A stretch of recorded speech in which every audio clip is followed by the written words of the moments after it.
Good morning, everyone, and wishing all fathers a very happy Father's Day.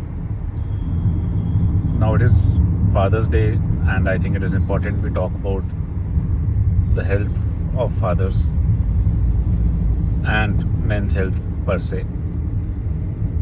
So I will start from a very young age. If you are a father, please make sure that your son's foreskin, which is the skin in front of the penis, it can go back when you retract it. It is very common for us to see a condition called phimosis, where the skin cannot retract, especially if not done at a very early age by the parents or grandparents.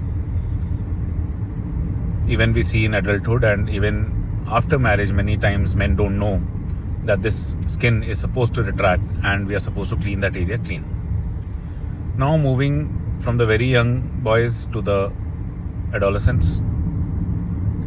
For adolescents, if you're a father of a young boy, please make sure that he is well educated about, I would say, sex education, about what is normal, what is not normal. Unfortunately, most of the young boys, they don't discuss with parents or proper channels. They discuss with their friends, who are the least reliable source of information for such young boys.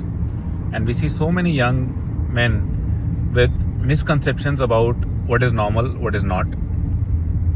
For example, most of these men would come and say, we made a mistake that they masturbated in younger age group.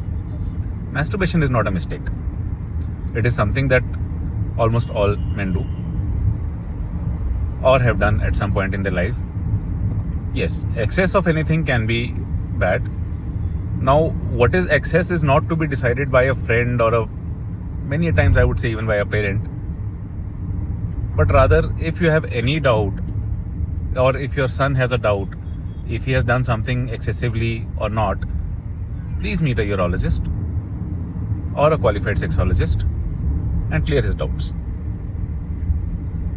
Now moving to the middle-aged men.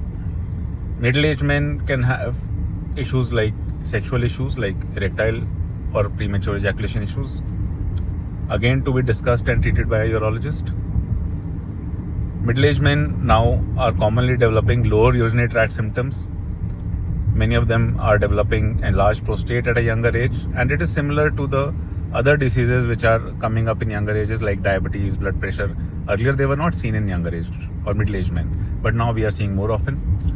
So if you are a middle-aged man, whether you are a father or of a middle-aged son, or you are a middle-aged father yourself, you should understand that there can be lower urinary tract symptoms which can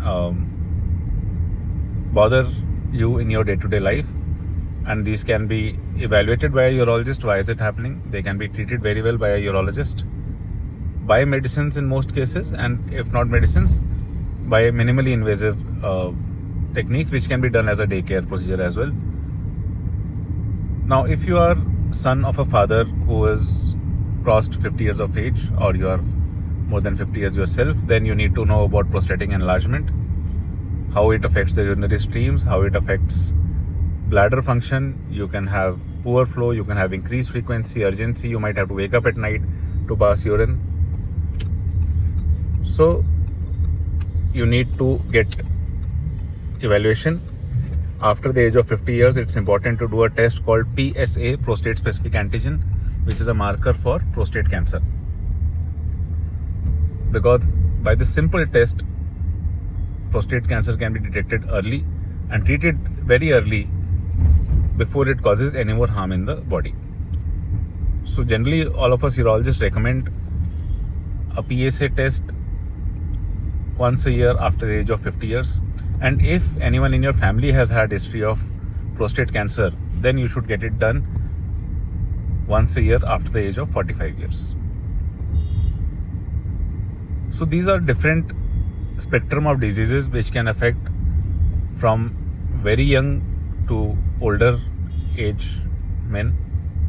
I think it was important on this Father's Day to educate about these issues, which are easy to diagnose, easy to treat. Only thing you need is the right guidance, which will be by a qualified urologist only. Have a great Father's Day. Have a great Sunday.